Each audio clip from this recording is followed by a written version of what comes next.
Summary of the poem The Emperor of Ice Cream by Wallace Stevens. The Emperor of Ice Cream by Wallace Stevens is a playful yet profound exploration of life, death, and the transient nature of human existence. The poem, written in 2 stanzas, presents a scene that contrasts the fleeting pleasures of life with the inevitable reality of death. Stevens uses imagery, metaphor, and a careful structure to convey his ideas. In the first stanza, the speaker begins with a directive to call a roller of big cigars, a figure who is tasked with whipping curds in kitchen cups.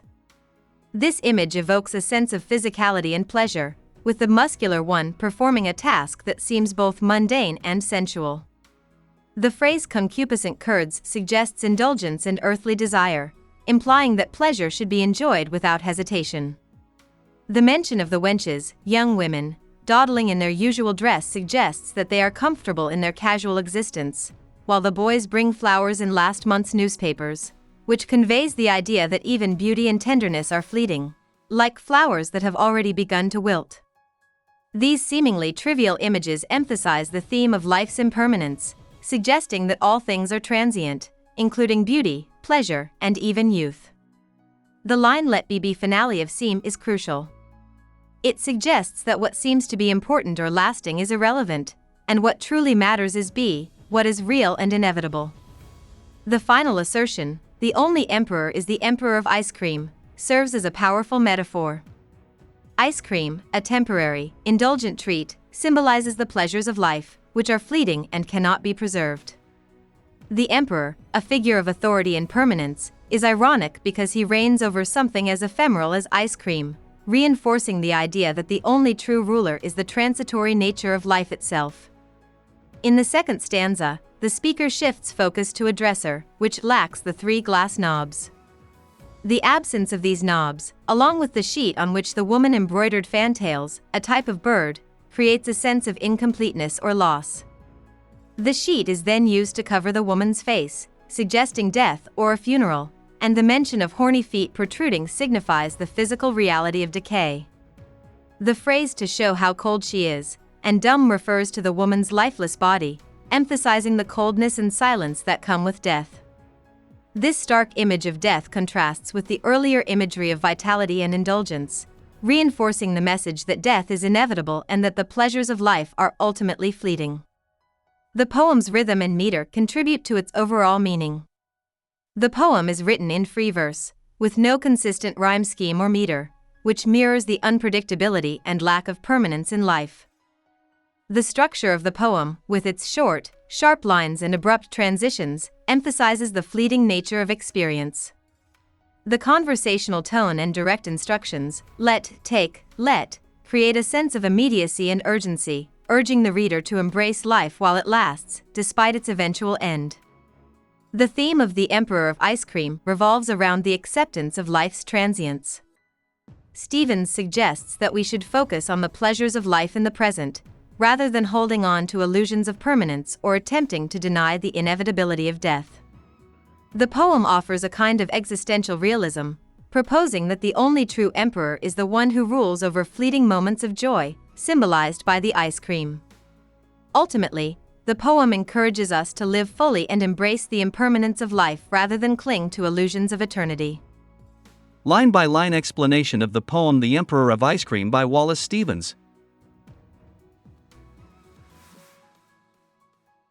Line 1. Call the roller of big cigars. The opening line asks someone to summon the roller of big cigars, which can be seen as a metaphor for the craftsman who engages in an activity that is both physical and pleasurable.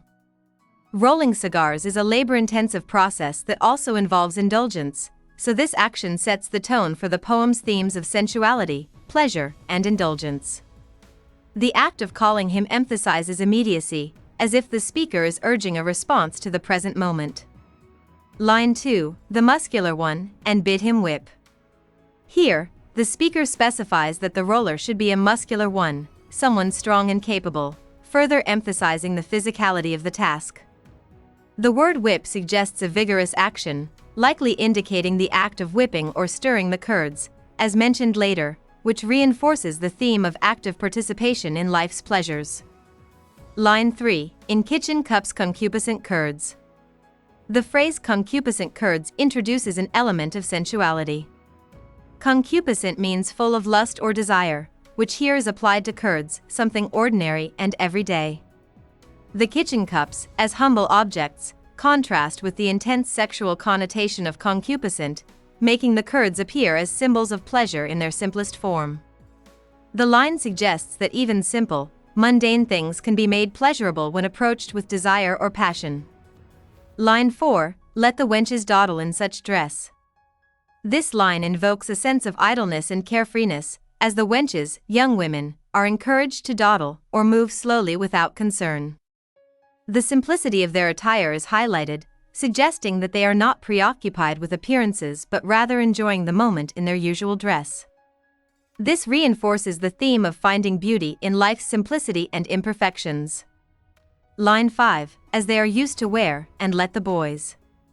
The line continues to describe the wenches as comfortable in their usual clothing, underlining the theme of simplicity and unpretentiousness. The phrase let the boys shifts the focus to young men, possibly indicating a contrast between the carefree women and the youthful energy of the boys who are about to be mentioned. This further emphasizes a lively, unrefined celebration of life. Line 6, bring flowers in last month's newspapers. The flowers here represent beauty, but the fact that they are wrapped in last month's newspapers suggests the passing of time and the fleeting nature of beauty. The use of outdated newspapers instead of fresh ones underscores the impermanence of life's pleasures. It signals that even things as beautiful as flowers lose their freshness over time, symbolizing the fleeting nature of all things. Line 7, let be finale of seem. This line suggests a philosophical approach to life. Let be refers to what truly exists or is real, while seem refers to appearance or illusion. The line advocates for embracing reality over pretense or illusion. The message here is to let go of the importance of outward appearances and focus on the truth of existence, which is transient but real. Line 8, the only emperor is the emperor of ice cream. The final phrase of this stanza is a powerful statement. The emperor traditionally symbolizes power, authority, and permanence. However, Stevens juxtaposes this with the emperor of ice cream, a symbol of something fleeting and ephemeral. Ice cream, which melts quickly, is the only emperor because it represents the enjoyment of transient pleasures in life, something to be savored while it lasts. Line 9, take from the dresser of deal. The speaker now directs someone to take an item from a simple dresser made of deal wood, which is plain and unadorned. The dresser is a symbol of the ordinary and mundane, grounding the poem in everyday life. It emphasizes that life's true meaning can be found in the simplest, unpretentious things. Line 10, lacking the 3 glass knobs, that sheet. The mention of a dresser lacking the 3 glass knobs adds a layer of imperfection. The absence of the knobs suggests incompleteness or the passage of time, suggesting that nothing in life is perfect or eternal. The speaker here points to the inherent flaws in everything, reinforcing the poem's themes of impermanence and the acceptance of life's imperfections. Line 11, on which she embroidered fantails once. Fantails refers to a type of bird, and the act of embroidering them on a sheet indicates a past effort of care or artistry. However, the sheet is no longer in pristine condition, suggesting that the beauty created by the woman is now distant and perhaps forgotten. This speaks to the theme of impermanence, as the past is always slipping away and fading into memory. Line 12, and spread it so as to cover her face. The sheet is now spread to cover a face, likely that of a deceased person. This introduces the theme of mortality into the poem. The use of a sheet to cover a face suggests the finality of death and the inevitable decay that comes with time, reinforcing the idea that all life, no matter how beautiful or pleasurable, ultimately ends. Line 13, if her horny feet protrude, they come. The phrase horny feet refers to the rough, calloused feet of a person who has lived a hard life. The fact that they protrude after death emphasizes the physical reality of the body, which continues to exist even after the person has passed away. The feet coming out of the sheet symbolize the rawness and inevitability of death. Line 14, to show how cold she is, and dumb. The feet show how cold she is, and dumb, meaning the person is now lifeless. Cold refers to the absence of warmth, symbolizing the cessation of life. Dumb indicates silence, the inability to speak or respond, which is characteristic of death. This line starkly contrasts the earlier imagery of sensual pleasure with the cold, inevitable reality of death. Line 15, let the lamp affix its beam. The speaker now calls for the lamp to cast its light, perhaps symbolizing the illumination of truth. The beam of light can be seen as shining on the reality of the situation, the inevitability of death, and the transient nature of life. The lamp's beam offers clarity, bringing the stark truth to the forefront. Line 16, the only emperor is the emperor of ice cream. The final repetition of the line, the only emperor is the emperor of ice cream, reinforces the central theme of the poem. The emperor of ice cream, a symbol of transient pleasure, is the ultimate ruler in the face of life's impermanence. This line underscores the idea that the only thing we can truly rule over is the fleeting, enjoyable moments of life, and we should savor them while we can. About the poet. Wallace Stevens was born on October 2, 1879, in Reading, Pennsylvania.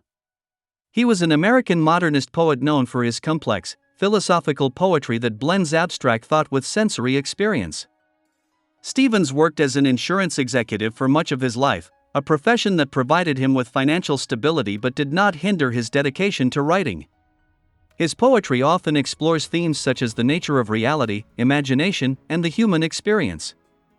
Stevens' work is marked by intricate language and a deep interest in how the mind interacts with the world.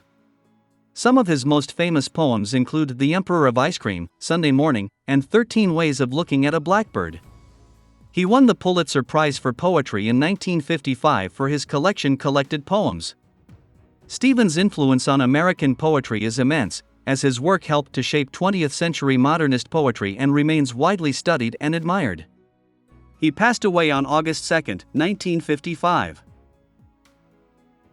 Hope we summarized it fully and you liked it. Please hit the like button and subscribe to our channel so that we are motivated to create more videos.